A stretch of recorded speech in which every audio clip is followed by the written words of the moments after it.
London, a city that truly worked, existed not in the glittering present, but in the rubble-strewn chaos of 1950, a time when coal smoke choked the air, when rationing made every meal an exercise in creative desperation, when entire neighborhoods still bore the gaping wounds of German bombs. Yet somehow, impossibly, this broken city hummed with a vitality, a human connection, a sense of belonging that our modern metropolises, for all their wealth and technology, can no longer replicate.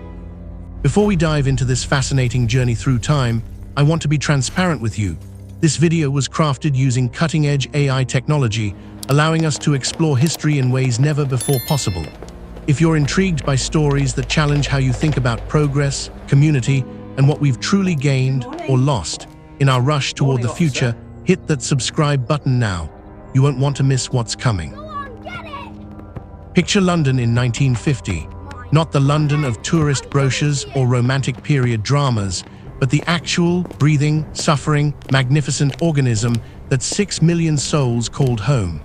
The war had ended 5 years earlier, but victory hadn't brought prosperity, it had brought exhaustion. Mountains of rubble still dominated entire neighborhoods, great gaping silences where family homes once stood. Prefabricated shelters dotted the landscape like metal mushrooms sprouting from bombed-out soil. Food remained rationed more severely than during the actual fighting. Coal smoke hung so thick in winter that you could taste industry on your tongue, feel it burning in your lungs with every breath. The social fabric of 1950s London possessed a tensile strength that our contemporary cities, with all their conveniences and connections, lack entirely. When your neighbor's home had been reduced to powder by a V-2 rocket, when you'd spent countless nights huddled together in underground shelters listening to bombs fall like hellish rain, when you'd watched your city burn and survived, you developed bonds that transcended the superficial. These weren't Facebook friends or LinkedIn connections. These were people who had literally kept each other alive. Trust wasn't an abstract concept debated by sociologists. It was the invisible currency that made daily life possible. You left your door unlocked not because crime didn't exist, but because Mrs. Patterson 3 doors down would notice if something seemed amiss. The local Bobby knew your name, your children's names, probably your business too. Privacy, as we understand it today, that atomized isolation we call freedom, simply didn't exist, and most Londoners wouldn't have wanted it. Even as the empire contracted like a dying star, London in 1950 remained its gravitational center, the command bridge of a ship that didn't yet realize it was sinking. The city's arteries still pumped the lifeblood of global power. Civil servants in Whitehall shuffled papers that determined the fates of millions in Africa, Asia, and the Caribbean. The docks received timber from Canada, tea from Ceylon, rubber from Malaya, the tribute of a fading dominion. Colonial administrators on leave walked streets that their counterparts had walked for generations, returning briefly from postings in Kenya or Burma or Hong Kong, bringing with them stories of places most Londoners would never see but somehow felt they owned. The Colonial Office, the India Office, the Foreign Office. These weren't merely buildings, but nodes in a vast network of control that stretched across time zones and continents. This imperial legacy shaped everything. It determined which neighborhoods housed which communities, which accents commanded respect, which faces belonged and which didn't. The city's very architecture proclaimed Britain's global reach. Triumphal arches, imposing monuments, buildings designed to dwarf individual humans and remind them they were part of something vast and eternal. By 1950, the melting had begun. India had already won independence. Palestine had exploded into violence. Nationalist movements gathered strength across Africa. Yet London carried on as if permanence were guaranteed, as if the maps painted British pink would remain that way forever. Walk through London in 1950 and you walked through a museum of violence. Not the sanitized, explanatory placard kind of museum, but a raw, open wound of a museum where the exhibits were ruins and the visitors were survivors. Entire blocks had been erased. Where Victorian terraces once stood, you'd find nothing but cleared lots used as impromptu football pitches or vegetable gardens, Londoners refusing to let even devastation go to waste. Church spires pointed at the sky like accusing fingers, their congregations scattered to ashes. Office buildings stood as hollow shells, facades intact, but interiors gutted by incendiary bombs like beautiful corpses. Just a bit further, Mr. Jenkins. Yet from this trauma bloomed a fierce, defiant pride. They had endured. They had stood when others might have broken. The Blitz had forged an identity as powerful as any national mythology. We are the people who did not yield. Every ruined building became a monument to that endurance, every rebuilt neighborhood a middle finger to Hitler's ghost. This created a strange temporal dislocation.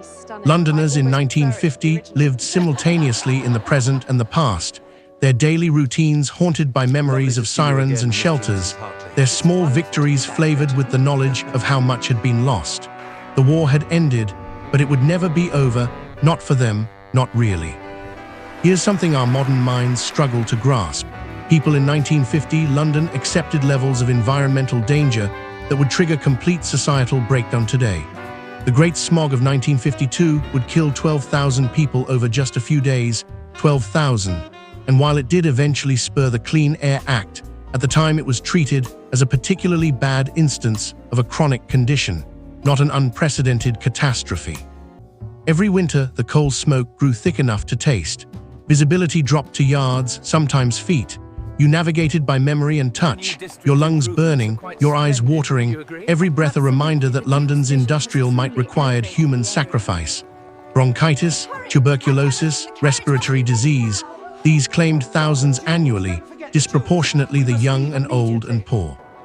And people just accepted it. They'd evolved practical adaptations, handkerchiefs tied over faces, careful steps through familiar streets turned alien by fog, windows sealed tight despite the stuffiness. They took pride in their ability to cope, to carry on despite conditions that would horrify us today. Mustn't grumble wasn't just a saying, it was a survival philosophy. But London in 1950 wasn't all grim endurance and coal-stained survival. The city's cultural life burned bright, perhaps brighter for the surrounding darkness. The West End theatres, many of them rebuilt after bomb damage, blazed with light and laughter. Laurence Olivier commanded stages, new playwrights emerged, films drew crowds willing to queue for hours. Jazz clubs pulsed in Soho basements. Restaurants served meals that required ingenuity to create given the rationing constraints, creativity born from necessity. Bookshops did thriving business despite paper shortages. Culture became proof that humans need more than mere survival, that beauty and story and music matter even, especially, when times are hard. The BBC continued its mission to educate and elevate, broadcasting classical music and highbrow drama alongside popular entertainment. This wasn't elitism.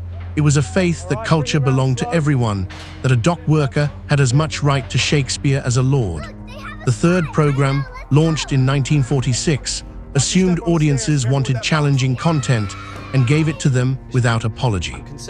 Riding the London Underground in 1950 meant descending into a system that had barely changed since the Victorian era. The trains rattled and screeched. The platforms stank of soot and humanity. During rush hour, bodies pressed together with an intimacy that would be considered assault today. And somehow, the whole creaking apparatus worked. Public transport forced social mixing in ways our car-dependent culture has abandoned. The banker and the bricklayer shared the same grimy handrail. The duchess and the dressmaker breathed the same recycled air. You couldn't isolate yourself in a private bubble, you were part of the mass, whether you liked it or not. Street markets operated with their own logic, their own hierarchies. Barrow boys shouted their wares in accents thick as fog. Haggling was expected. Relationships between vendors and customers stretched back years, sometimes generations. You didn't just buy vegetables, you participated in a social ritual as choreographed as any court dance. The buses, those red double-deckers that became symbols of London itself, provided theatre in motion. Conductors who knew their regular passengers, conversations between strangers, small dramas of daily life played out on journeys across the city. The Thames in 1950 was a working river, its banks lined with docks that stretched for miles. This wasn't the sanitized, tourist-friendly waterway of modern London, but an industrial artery pumping goods and commerce through the city's heart. The smell alone, a rich mixture of river water, cargo, industry, and human sweat would overwhelm contemporary senses. Dock work defined entire communities. Fathers passed jobs to sons who would pass them to grandsons. The work was brutal, physical labor that broke bodies and shortened lives, that depended on strength and endurance and a willingness to risk injury daily. But it provided identity, belonging, masculine pride. The dockworkers possessed their own culture, their own code, their own fierce solidarity. The river connected London to the world in tangible ways. You could see the empire's goods arrive, touch them, smell them. Trade wasn't abstract numbers on screens, but physical reality, crates and barrels and bales that required human effort to move. Today, those docks are luxury apartments and trendy restaurants. The Thames carries tourist boats and commuter ferries. The work that defined generations has vanished, and with it, the communities that work sustained. Progress, we call it, but progress for whom? Food rationing, which lasted until 1954, imposed an equality that neither revolution nor reform had achieved. Wealth couldn't buy you extra butter. Connections couldn't secure additional meat. Everyone, duchess and dustman alike, faced the same limits, stood in the same queues, made the same substitutions. The queues themselves became social institutions. Women, it was almost always women, would chat, swap tips, form friendships while waiting for their allotted portions. The butcher, the grocer, the greengrocer weren't merely shopkeepers, but community figures who knew their customers, who might slip a little extra to a struggling family, who participated in the social fabric. When rationing finally ended, it marked not just the return of plenty, but the beginning of a new social order. Suddenly, money mattered again in ways it hadn't for years. The brief, forced equality dissolved. You could argue we've never quite recovered from its loss.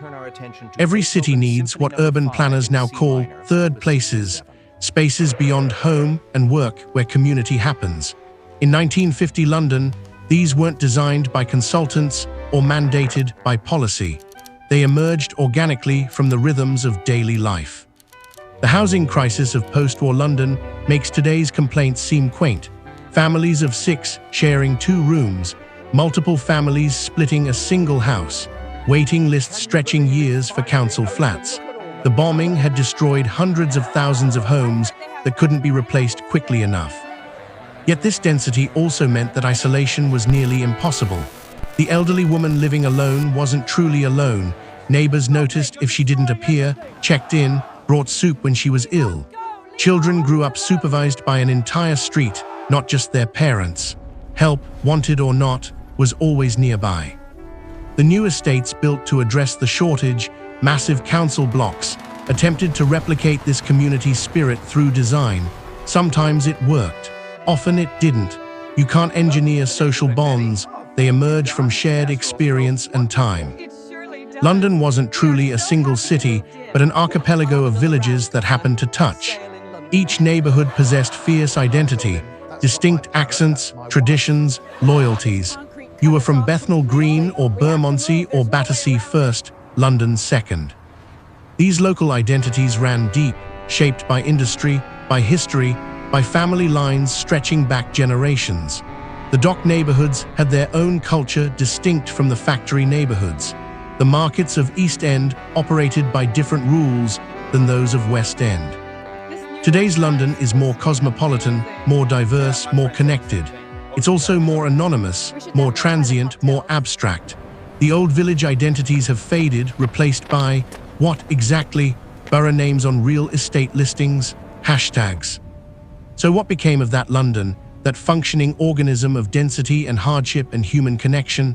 It dissolved gradually, then suddenly. Slum clearances destroyed old neighborhoods in the name of progress. Cars replaced public transport for those who could afford them. Television replaced the wireless and the pub as the center of leisure time. Prosperity brought privacy, space, choice, and with them, isolation. The London of 2025 is wealthier, healthier, cleaner than its 1950 predecessor in almost every measurable way. Life expectancy has soared, infant mortality has plummeted. The air won't kill you. Food is abundant and varied. Technology connects us to the world. Something essential was lost when we traded community for comfort. when we chose privacy over proximity, when we fragmented our shared experiences into individual customized realities. The social fabric that held 1950 London together, woven from hardship and proximity and shared struggle, has unraveled, and we haven't figured out how to weave a replacement. We've gained so much, but what we've lost might be equally precious. The sense of belonging, of being known, of existing within a community that needs you as much as you need it. Here's what 1950 London teaches us. Community isn't a nice-to-have feature of human life. It's essential infrastructure, as vital as roads or hospitals. And like infrastructure, it requires maintenance, investment, intentionality. It doesn't emerge automatically from prosperity.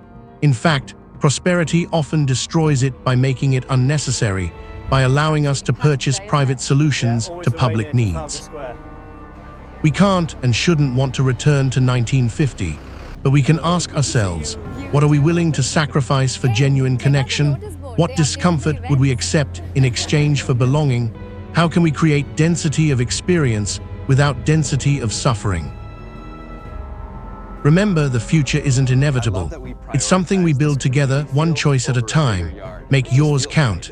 And if this journey through time sparked something in you, if it made you question what we call progress, hit that subscribe button. There are more stories waiting, more uncomfortable truths to explore, more questions that need asking.